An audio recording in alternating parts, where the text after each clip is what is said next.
திமுக தான் நீட் விவகாரத்தில் துரோகம் செய்கிறது என்றால் அதிமுகவினர் சட்டசபையில் பேசுங்கள் என நீர்வளம் மற்றும் கனிம வளத்துறை அமைச்சர் துரைமுருகன் சவால் விடுத்துள்ளார்.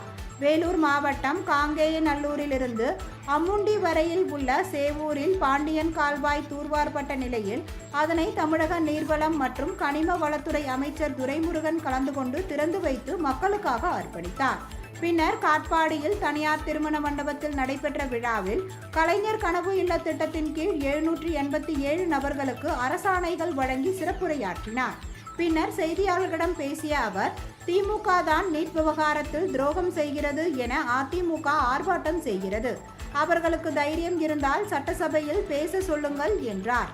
4 கமிட்டிகளில் மேகதாதுவுக்கு ஒப்புதல் அளிக்காமல் கர்நாடகாவின் கோரிக்கையை ஏற்காமல் திருப்பி அனுப்பிவிட்டனர் என்றும், மேகதாது அணை தமிழக அரசின் அனுமதி இல்லாமல் கட்ட முடியாது என்றும் தெரிவித்துள்ளார்.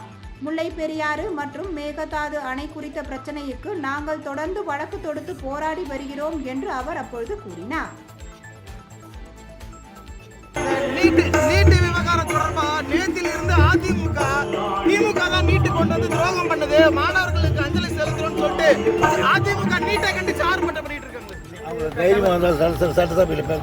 அதே போல நயினார் நாகேந்திரன் சொல்லியிருக்காரு, 26 தேர்தலில் இறைவன் திமுகவை வீட்டுக்கு அனுப்புவான்னு சொல்லிட்டு.